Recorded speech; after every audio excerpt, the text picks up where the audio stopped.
Hello everyone, welcome back to my channel for a new unboxing and review. Today it's Anakin Skywalker from Star Wars Attack of the Clones. So first, as usual, let's talk about the box. This is an anniversary figure. You have the logo of the 20th anniversary of Attack of the Clones there, which means it's not your usual Star Wars collectibles box, except on the outside, where you have the promotional picture of the figure there and the Star Wars logo.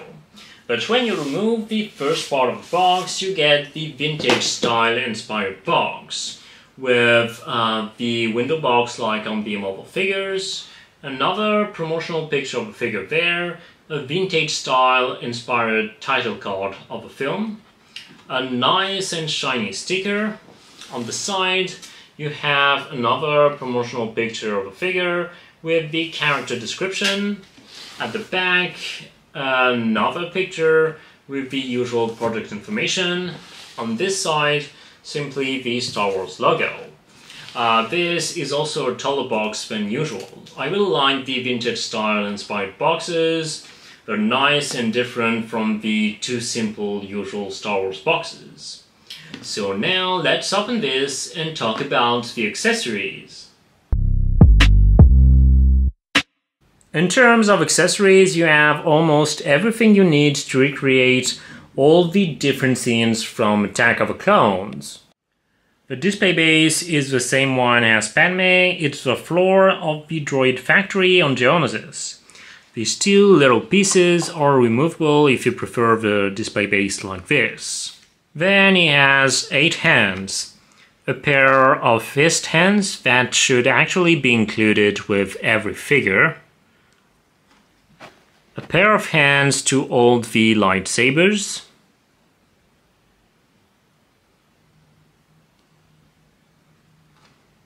a pair of force hands,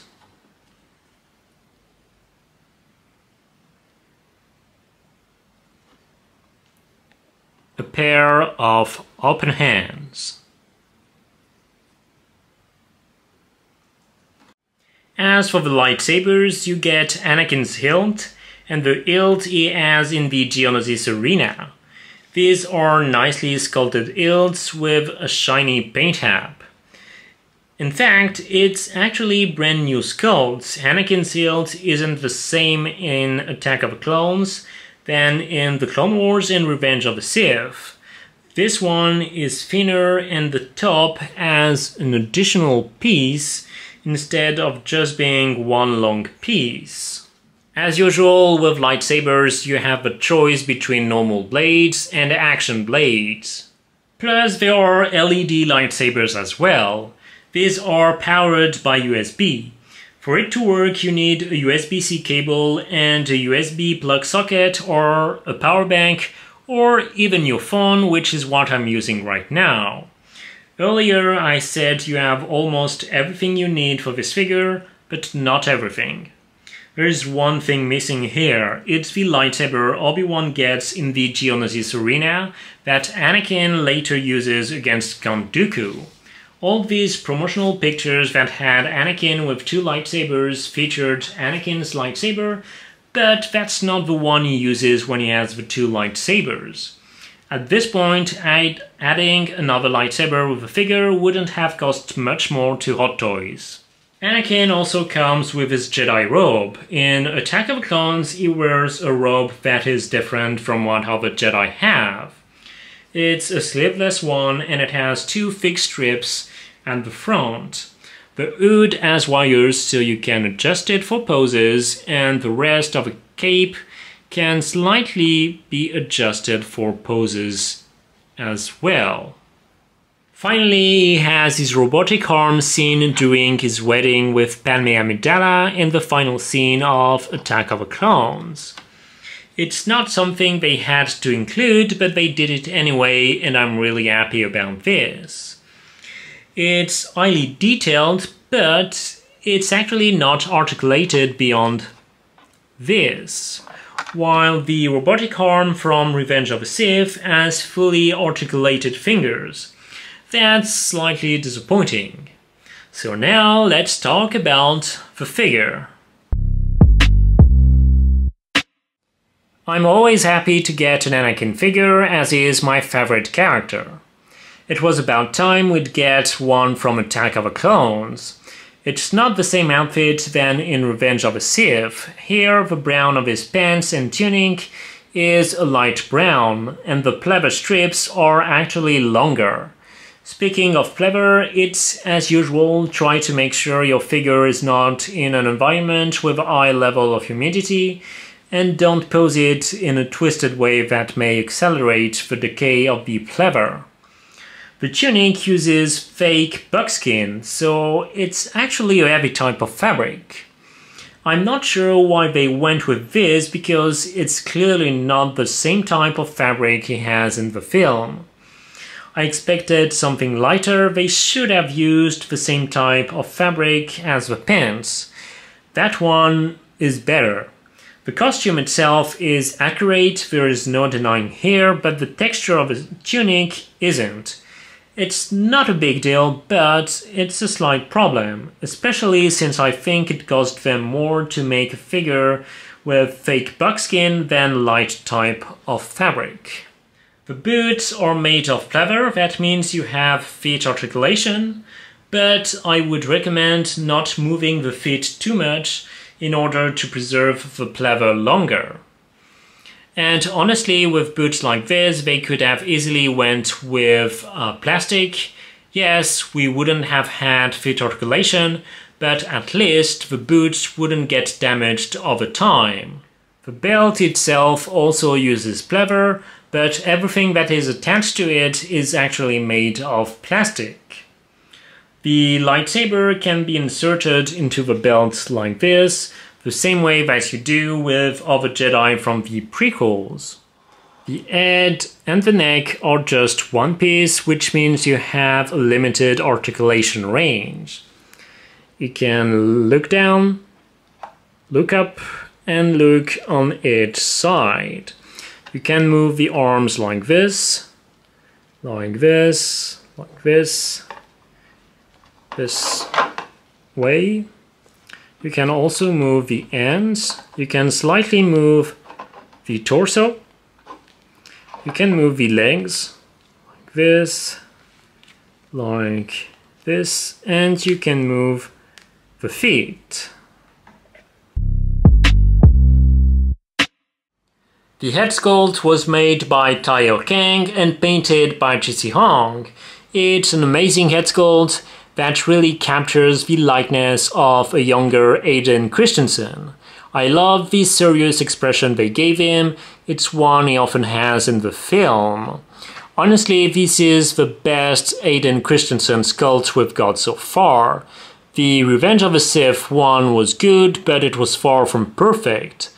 The Clone Wars one was a big upgrade, and this one is 2 steps above.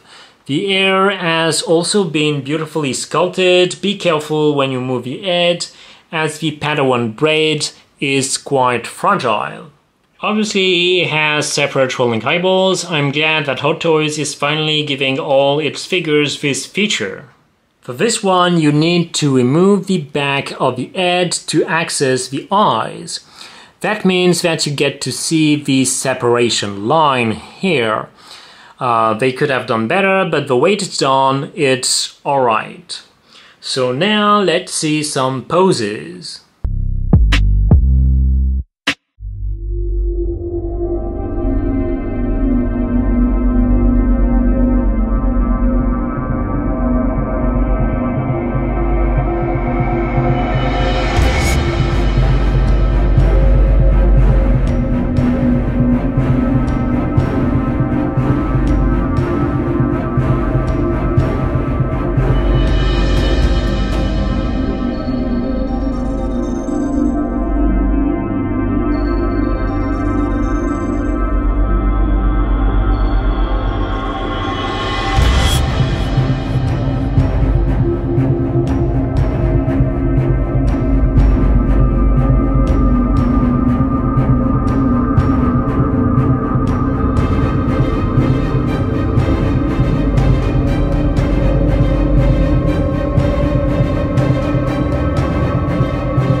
This is a must-buy for Prequels fans like me.